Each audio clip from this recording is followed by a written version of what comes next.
Our second session today, thinking about the Next-10 side of things, is keeping the project healthy, which I think is where a lot of the topics that we were talking about were heading. So that's a good starting point. So we thought that the structure of what we have for this section is to have, again, like we like our easy retro brainstorm, so we're going to have another one. Like, what do we think is important for a healthy project? So we want everybody to think about that, put them into the easy retro. We can review and prioritize like we did before. And then we have some initial areas, and we can adjust this. You know, we want these to be dynamic based on what we think is the most important. But we had a couple of ones we thought that would be interesting to dive into in terms of, you know, what is important for keeping your project healthy. One is like, how do we identify, help, and build, maintain long-term contributors? We've had lots of, we've tried many things in the past, like we've had Code and Learns. Mentorship program. The what? The mentorship program and so forth. And they may target different types of contributors. Like, you know, the Code and Learn is like, hey, get your first one in. And I think our long-term goal was maybe longer-term contributors, but we can think about, like, is that the best way? So basically, what should we be doing to help identify, help, and bring in and sort of maintain long-term contributors, because I think that's one of the key things, at least in my mind, that's important to the health project. And then the other one is like, how do we encourage companies and people to support the project as well? A lot of and I think they're not necessarily uncoupled, like people who are long-term contributors often have more support from their companies, to enable them to be able to do those kinds of things. So those were two we thought we could dive into, unless we find one on the list that's like so much more interesting that we want to go for that one. So again, similarly to the last one on the agenda, if you go to the Collaborator Summit agenda, you link to the issue for this session, you'll get the link to that Easy Retro board.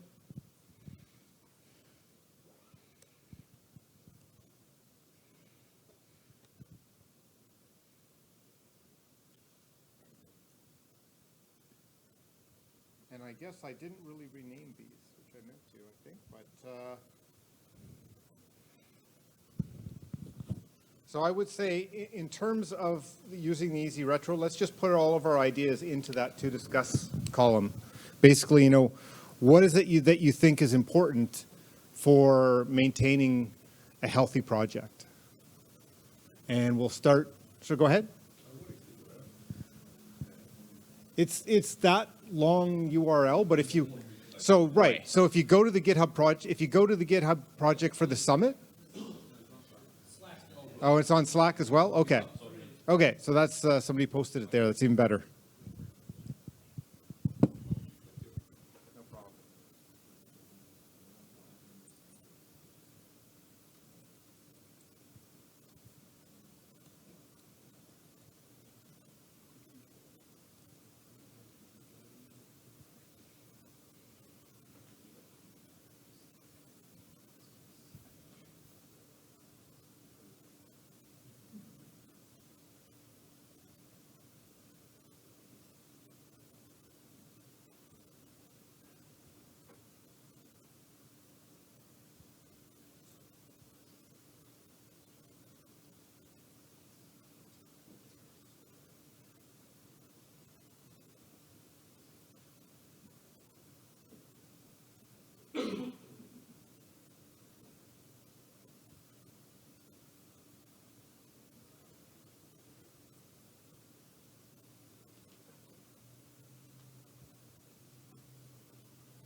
on setting. On settings? Yeah. But you are not logged with your account.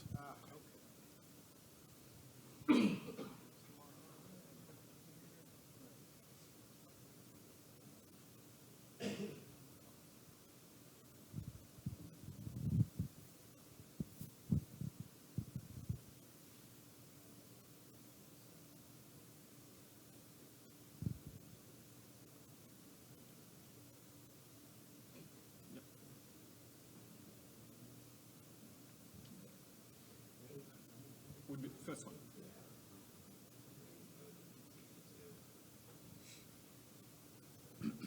Okay, so maximizing automation, yeah, that's good. Paying maintainers, contributors, long-term contributors.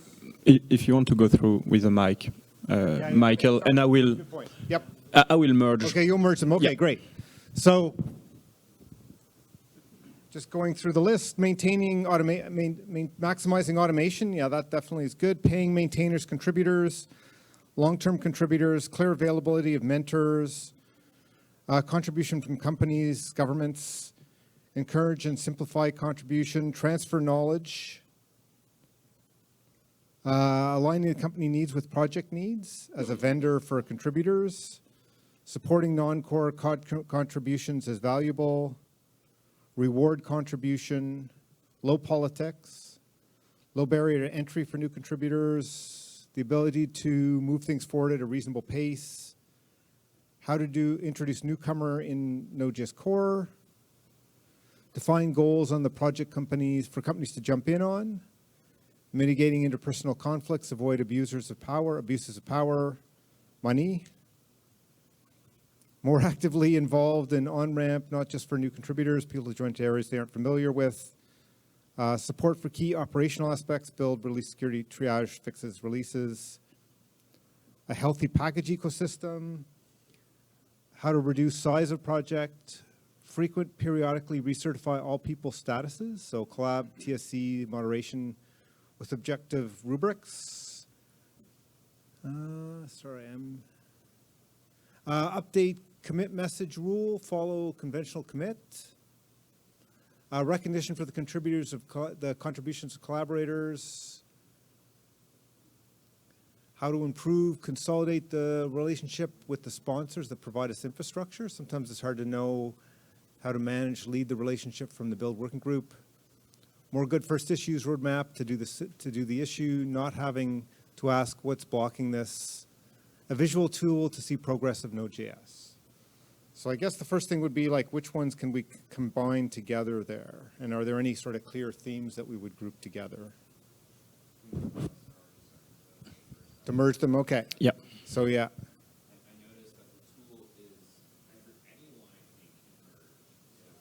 Yep.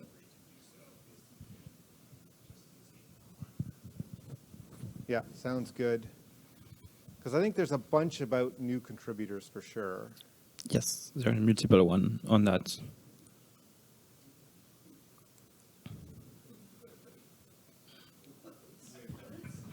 What? No, so this one was a joke based on the last conference in Dublin, where we all took the same bus. So, yeah.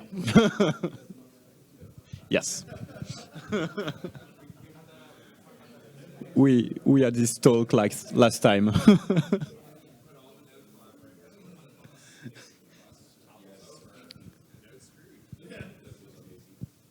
Yeah.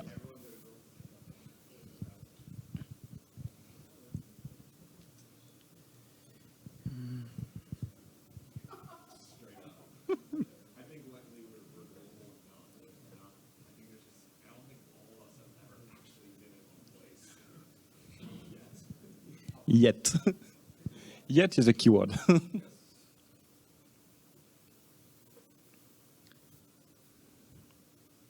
Do we see other cards that should be merged? I'm merging a few, like the mentors. I think these all sort of fit in with like how you get new contributors, how you Yep.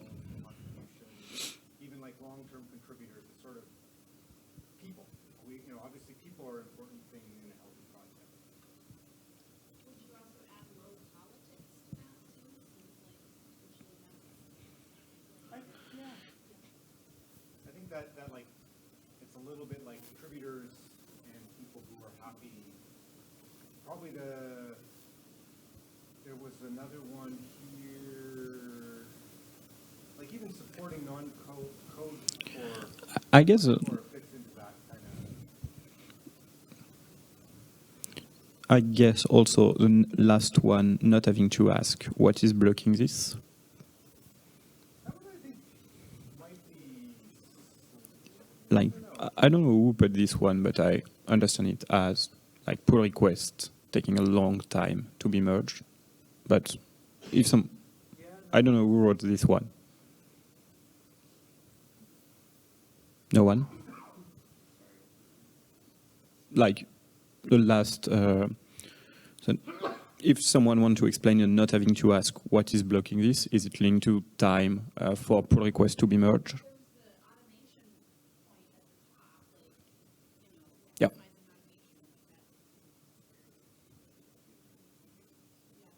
Yep.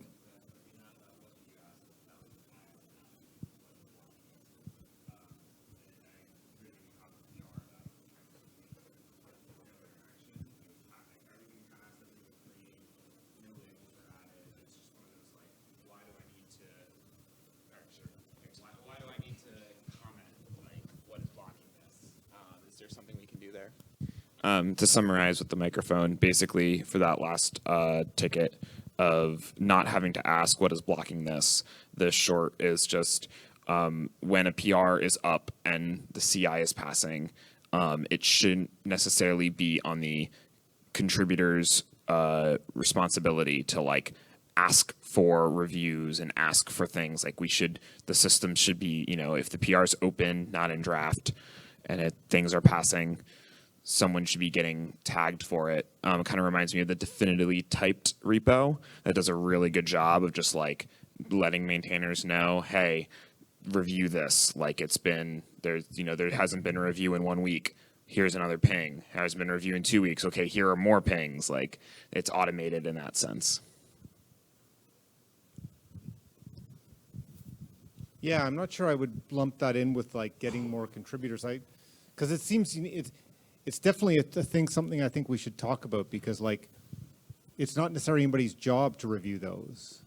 So how do we? That's why I think that falls into like if they happen, you can have. I see a couple patterns where like if you're new, you get people who see it because it's kind of on the top of the list. But if you get into the point where like, hey, you get a whole bunch of comments and it goes back and forth and it's now dropped down, then it's much harder for people to come back later and sort of see it. And why is that? And Definitive type doesn't really work well. No. So I wouldn't pick that as a good example. Okay. The fact that I ended up being one of the people reviewing the types for Node should tell you that things are not going really well.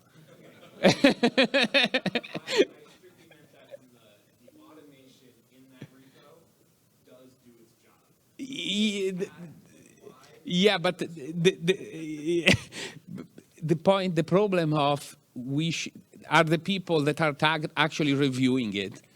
It does not help. It does not solve that. Like all that automation, while working very well, does not solve the problem of the people with the right skills to review that code are actually doing the job of reviewing it.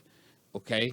Which is a little bit more profound than just automation. Like to be honest, it's a problem that is very hard to fix with automation. And because we already have automation, like if I am tagged in all the PRs that are issues that are HTTP, and we already have all of that, and that gives you a notification and a ping. So we have that automation in place. And it's not like tagging people by name does not necessarily. Does it make more time for you to do it? It doesn't make more time for me to do. Like again, it's the problem is more of time. Okay, we have 400 issues open, 400 PRs open, and every time we do a security release, we gather maybe to 50 to 100 of PRs open that we are not landing. So it's well, 200 of those PRs if I ever get around to it, like are ones that have not been, that are over a year old and have not had a comment in 6 months. So I don't think again, they're ever going to land. we should just bankrupt Yeah. them. Like Yeah. I'm going to be, we should just bankrupt them. Isn't his point kind of connected to reducing the size of the project in a way? Like that's theoretically. Oh, sorry. No, I don't need the microphone. You want to talk? Okay. It's for people. Yeah. Okay, I was just making the point that then I wonder if some of that automation question is also connected to the reducing the size of the project, or at least maybe like, kind of separating out concerns such that Mateo maybe does have more time. 36 hours what in a would day make for the- Mateo. Yeah. I was wondering what that one meant. Like, what would reducing the size of the project mean? Whoever, I don't know who. I didn't write that one. I was going to bring something Okay, else. I'm just curious because I'm not quite sure. Like, is that less APIs? Is it less?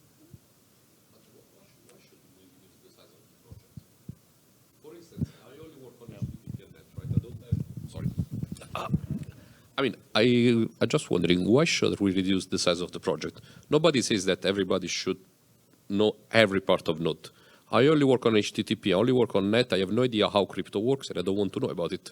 So I just ignore his existence, that's it. Plain and simple. Yeah, I was just curious. That I don't know.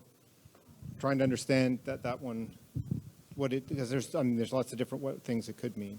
Yeah, I'll just talk about one that I added that is related here is the non-core code contributions as important. I actually think that we could do a lot better job getting people to review things. Like if we could onboard people strictly as like reviewers, right? Like that's a very valuable job. And I don't know, like I feel like that's not something we've had before.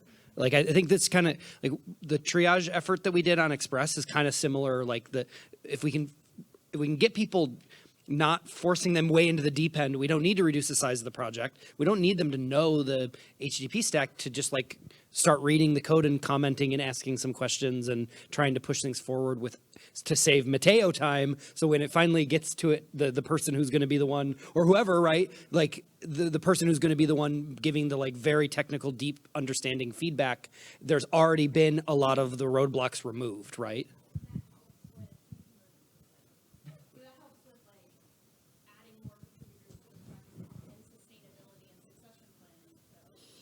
Yeah, I think to follow that up, there's a more bullish kind of practice of like if we trust the systems that we build in the repo, then it takes less onus of the reviewers. That's something that at least I practice at for Cell in our repos is like it's one of those like the Facebook-ism of like move fast, break things. There's a way you can do that even in a slower pace in like Node.js's context of if our systems are set up in such a way that we can trust them more than we trust the people, then or as much as the people, then the reviews are less important or don't need to be as strenuous. If tests are passing, if code coverage is there, if we can quickly fix things as we merge them rather than like putting all of these steps in front of merging stuff. That's yeah, exactly. Safer failure is the great way to put it.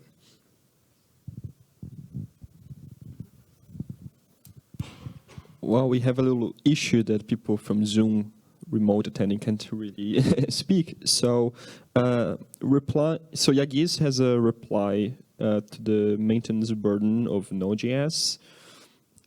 His answer is adding new dependencies and replacing the existing ones reduce the effort of maintaining the Node.js, such as SIMD, and other.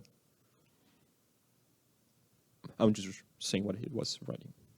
Is the suggestion that we pull more out of Node Core itself and into dependencies as the size?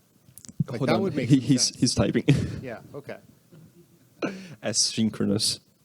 Yes. Okay, so that makes sense. Like you could say, we reuse dependencies so that we don't have to maintain that code ourselves, right? Like we pull in a component. So in that context, I understand. Mm-hmm. I would just add for this one, we had the opposite discussion like 20 minutes before that we wanted to add, like to link like stuff like Semver or Undici to be in Node because it also guarantees the community that it's being maintained and follow up with version and stuff like that. So I'm not sure if removing complete part to externalize everything would be the best way. The Undici has brought in more people that are, especially all the fetch stuff was done by people without the commit bit on core, and core has fetch. So I'm just flagging it as a pathway. Like following that kind of approach can help in that sense. If contributing to those repos is simpler than contributing to core.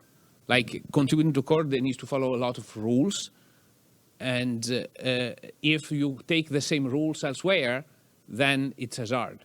But with Undici, we had more relaxed. The tooling is more familiar to them, so that there's no Python. It's all npm based.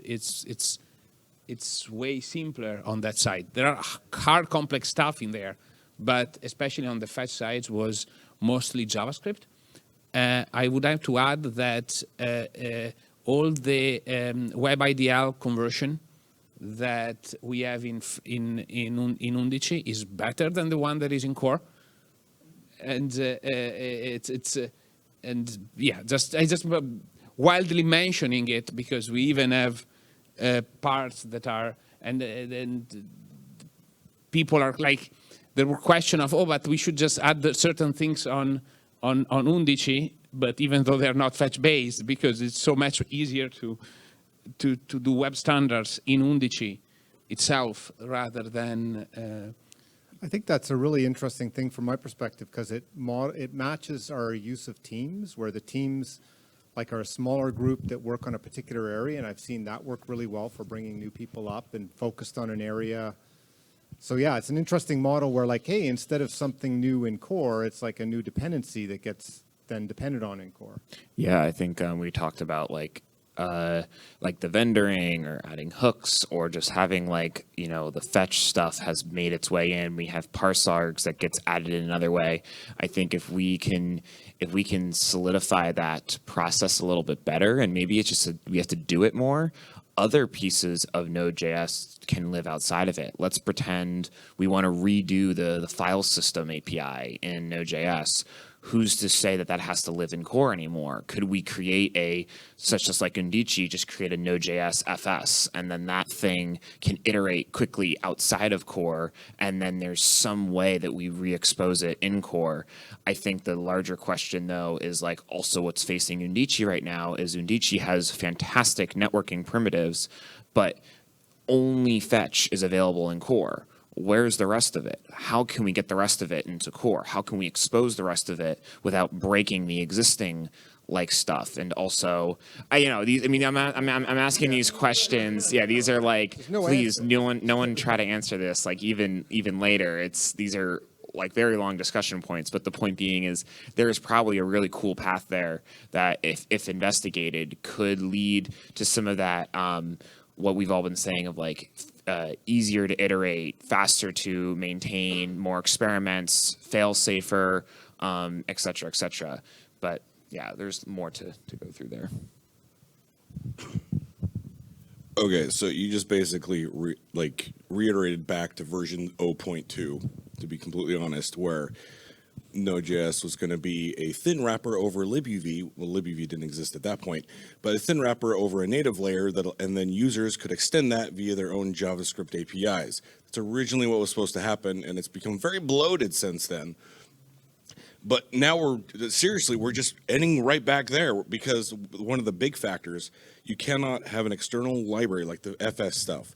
You can't do that because you need native bindings, right? Now, Undici doesn't, so that works. There's a lot of stuff that doesn't need native bindings that we can do that. FS, though, requires native bindings, so either we redo the API in Node so that it's just a very thin, fast layer over libuv, and then we let users iterate over that however they want. Or we just bring it like, man, this was forever ago, but the joke was code, core is where code goes to die, right? And so do we want to discuss, like, if we do, this is a massive change, but do we want to discuss the idea of going back to the old idea of a thinner, faster layer to allow users to iterate more quickly over their own APIs? So I think we want to maintain the end user experience that is easy that we have today by having such a bloated. I'm not saying it's actually bloated. I just I think that gives a lot of power to the end user, and that drives adoption and makes things easy. But I think what we're talking about here, and why I mentioned vendoring earlier, is the maintainer experience is what suffers by that design, right? So I think we can have our cake and eat it too by committing to things like Undici and Parsargs, where the development happens outside, but what the end user sees is not that. We don't want the end user having to care about these things. We want that to be really smooth for them. So I think, yes, I think we should be going to a world where these things, maybe we revisit that idea, but we're not doing it in such a way that we sacrifice the great end user experience of like a really solid standard library.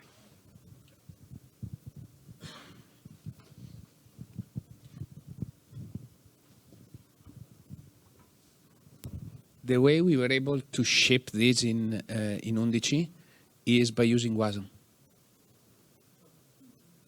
So it's Undici bundles the LLHTTP via WASM.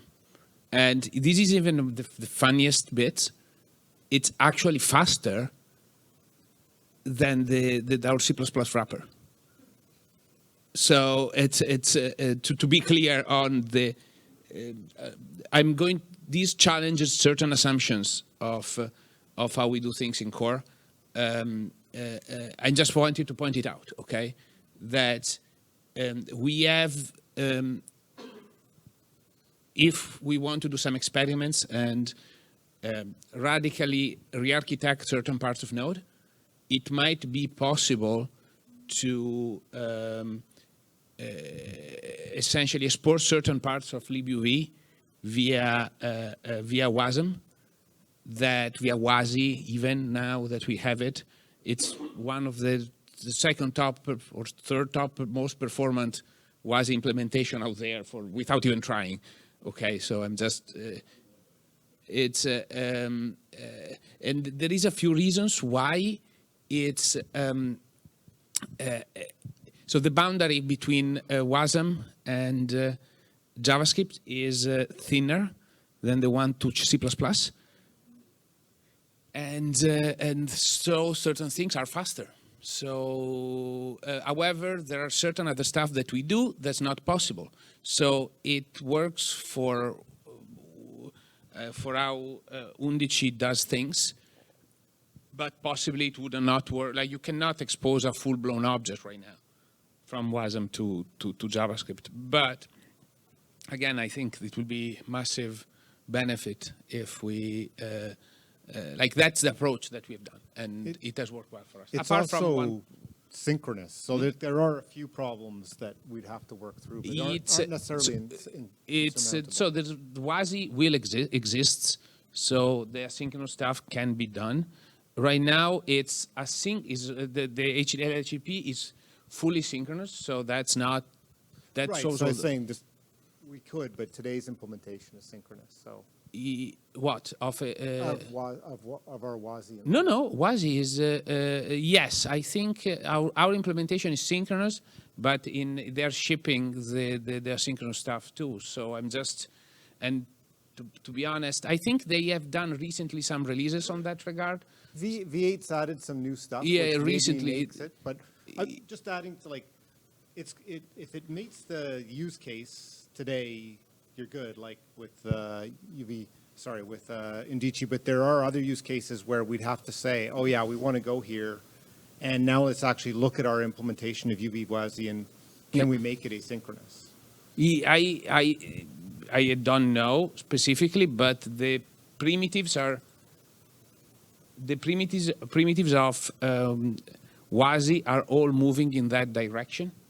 Okay, so I'm not going to say it's not. It's just going to happen. Okay, without even us doing it to some extent, apart from keeping up to date with the spec. So it's just a matter of keeping up to date with the spec, and then eventually it will happen.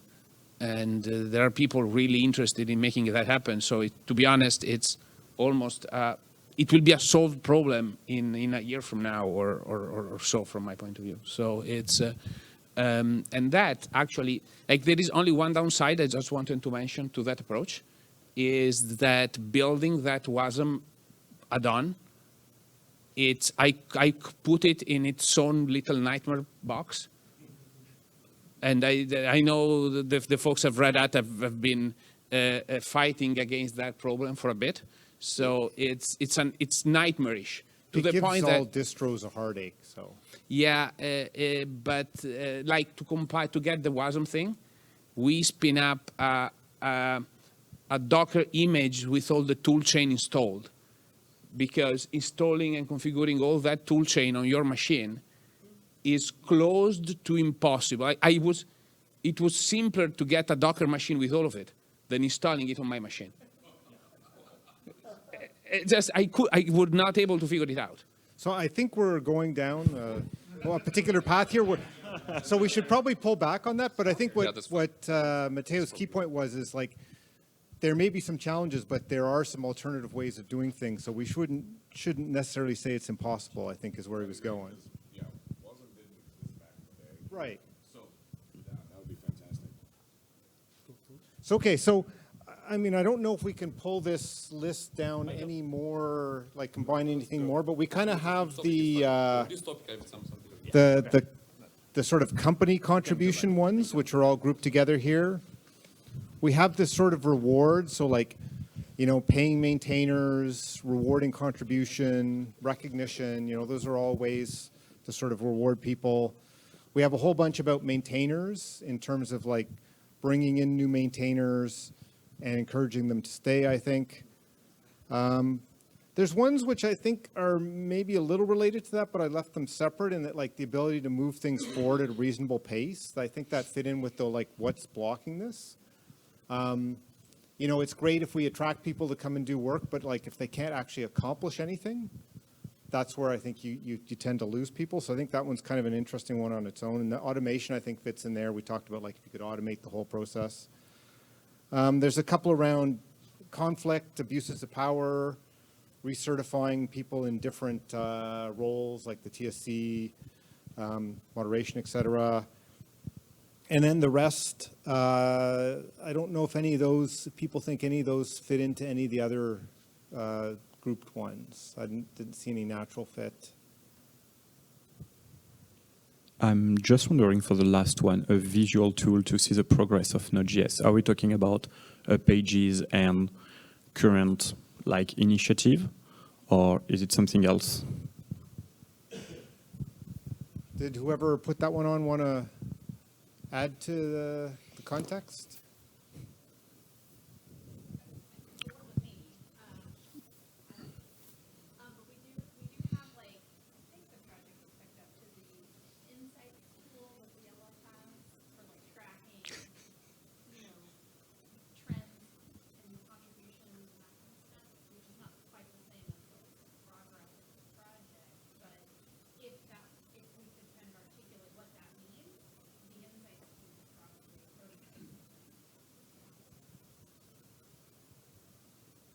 Yeah, so I don't know but if anybody else wants to expand on what that one might be. It's from Slack. Sorry, go ahead. It's from Slack, and Augustine was writing about it. Yeah, it's from Augustine. But he's still writing on it. Yeah. So we'll have to write. Yeah.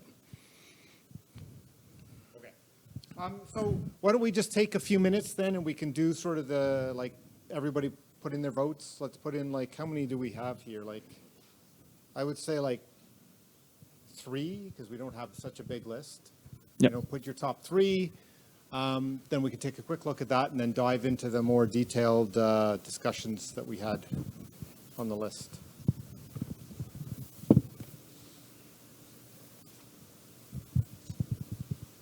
And I guess I have to turn on the vote. Yep. We'll be setting also and second one, the second one on the list, Michael. Thanks. Yep. Okay.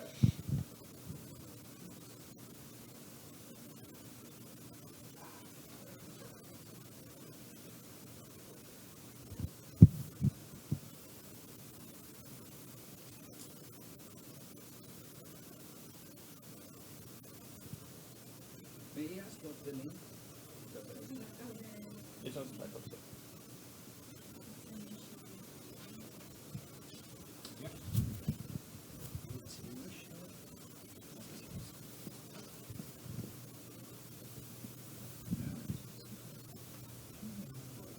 You can open the PDF. Oh, it's inside the PDF. I think it's maybe somewhere else, but in a PDF. Okay.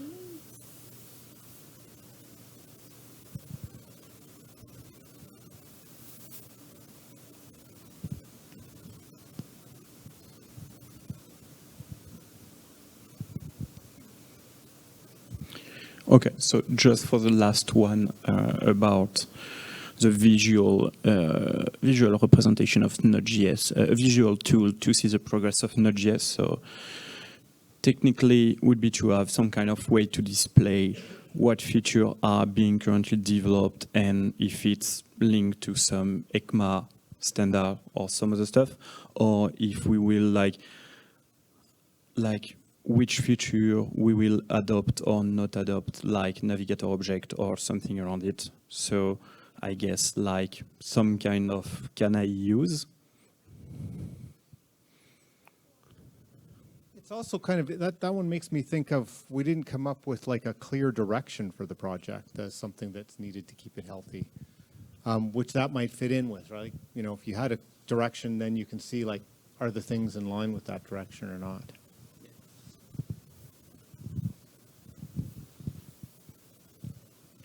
Okay, so has everybody added their votes? Okay.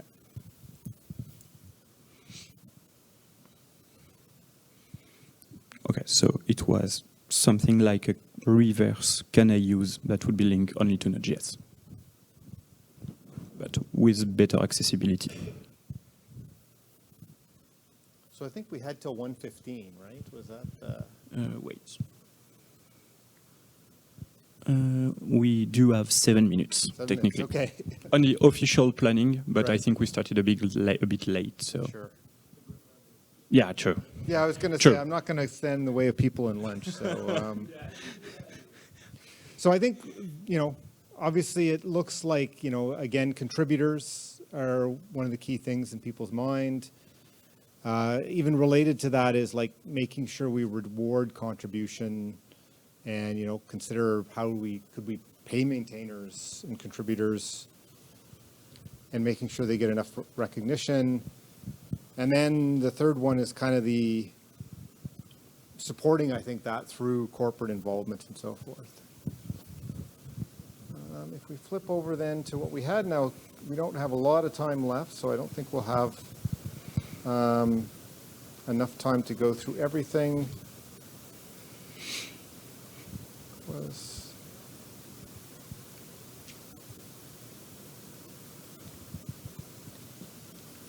So I think the one that, which was at the top there, which was the contributors and so forth. Yep. I'm just wondering, like the, you know, maybe we can start a brainstorm. We don't have enough time, but like, how do we start to build, like, be intent? I think somebody was saying, maybe it was Matteo earlier, we want to be more intentional about how we grow long-term contributors in the project. Getting started, like a newcomer's guide could be part of that. But what's the overall, like, what would somebody's top thing be to say, hey, what's going to keep somebody in the project contributing over the longer term? Oh, Dopamine. Dopamine. Okay. No, I am. It's very much that. It's you need to keep them engaged with reviews, with the fuzzy feeling of landing their first contributions. Start celebrating a little bit more on the. Start celebrating them a little bit more. Okay, it's. Something that, as an example, we could do whenever there is somebody new that has been a contribution to Node. When we do a release, add a little paragraph saying, "Thanks for Michael to his first contribution to Node.js," or something like that. Like GitHub does it now on automatically.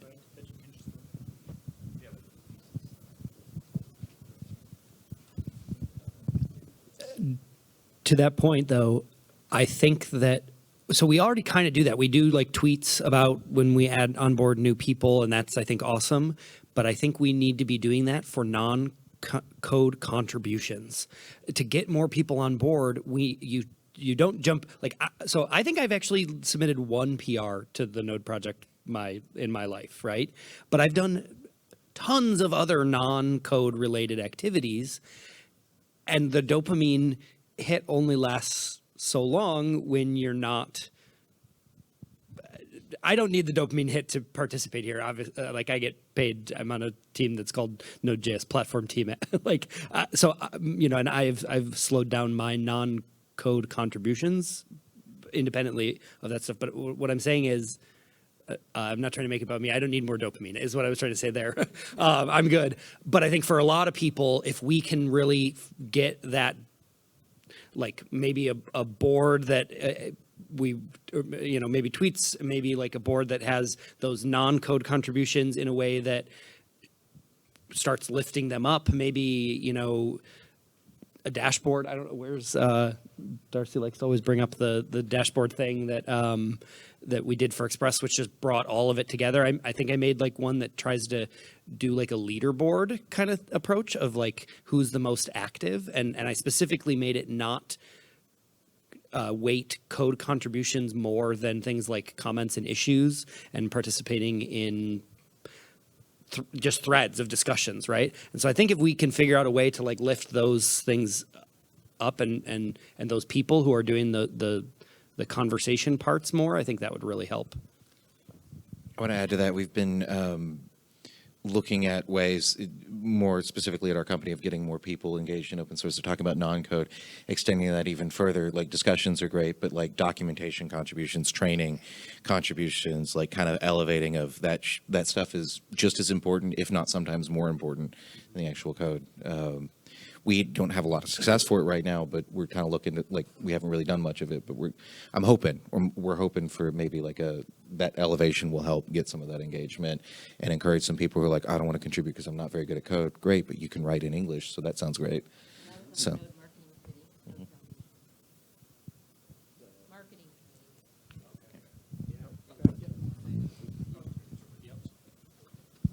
So talking about that, there is like one of the problems that I've seen all the time with Node, that we to some extent partially solved with the Node certification and stuff, and the training associated with it.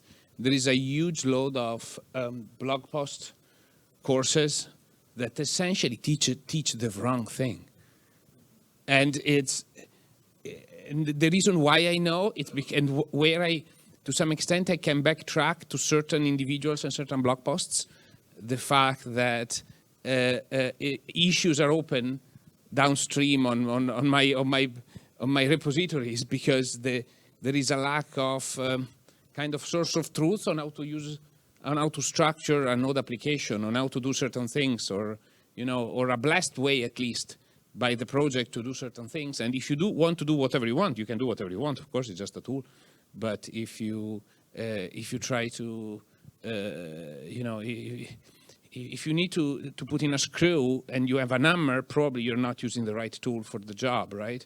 So, and from time to time, I see people all the time trying to put in screws with hammers or vice versa. And it's not a good, you know, and they have a massive amount of problems with it because it's, of course, they read that that's how it's supposed to work from somebody.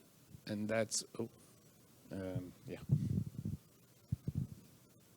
So do we think that maybe one of the key issues is we provide a runtime that is widely used without necessarily providing like good practice for everyone, like newcomer, not necessarily contributor, but to use it, and everyone need to and rely on like you said, Matteo, blog posts that are maybe 6 years old, not really useful. But on the same time, if you go to the current Node.js website, except for maybe 10 pages on the Get Started, which provides some stuff, you won't have a good way to how to import map, how to, I don't know, use CGS/ESM or something like that. Absolutely. So that's exactly the kind of stuff that, and we have no good way to value those contributions to some extent, but also there is that information is actually missing from my point of view. One of the discussion in the Next-10 a few weeks, months back, which was also linked to the documentation part, would be to try to revive the example project. I don't remember the exact name, but just to provide a list of basic example on how to use Node.js around multiple topics that could then be linked and being easily accessible on the new website. So maybe that is something that could be nice to work on. I mean, that for sure would help, but the thing is that, of course, we can easily provide example on, let's say, how to start an HTTP server. Pretty easy, right? Or let's say use Fastify versus Express versus anything else. But the thing is that when it comes for much more complex topics, I don't know, like Matteo was saying, how to structure an application, we need an extensive blog post for that, because it cannot live anywhere in the Node documentation because that does not belong to HTTP nor to FS or something like that. We need more structured community effort, blog, YouTube, Twitch, whatever, for that.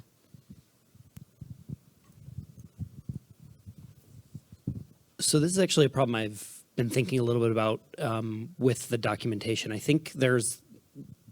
don't think a blog post is the right thing either necessarily. I actually think what we need is probably some attention to the like use case driven docs. So we have the technical docs really well covered, but I think what we're missing here is the like you said, I want to start an HTTP server.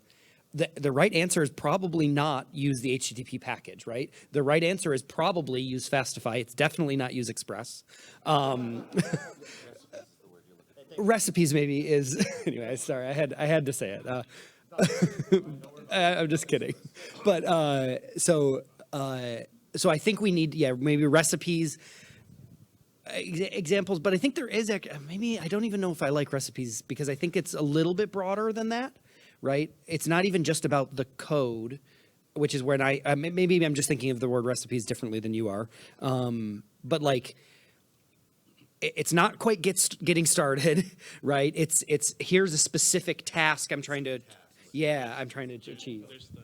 But it's not even examples necessarily because an example to me reads as like, here's a script, like here's dump this in your index.js and run it. That's an example. To me, it's like, let's walk you through what does it mean to run an HTTP server in Node? We're gonna talk a little bit about how do you set the proper caching headers? That's not really something that Node Core like. How do you set cookies? How do you deal with cookies? Like all of those things are lumped under it, but it's not like just one recipe. And this is why I'm saying maybe recipe or example. It's bigger than that. So I think we're at time. So I assume people want to go for lunch. I see one hand. Take your time.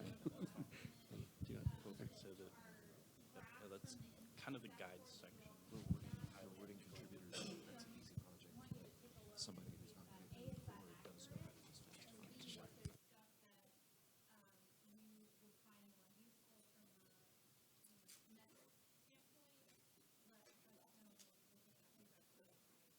Okay. And I think we'll schedule like another deep dive on like basically how we build long-term contributors and how we're more intentional about that, because we've had a few ideas, but I think we need we need like a whole hour just on that one topic to be able to make progress. So thanks for everybody coming to these two sessions. A lot of great feedback and discussion.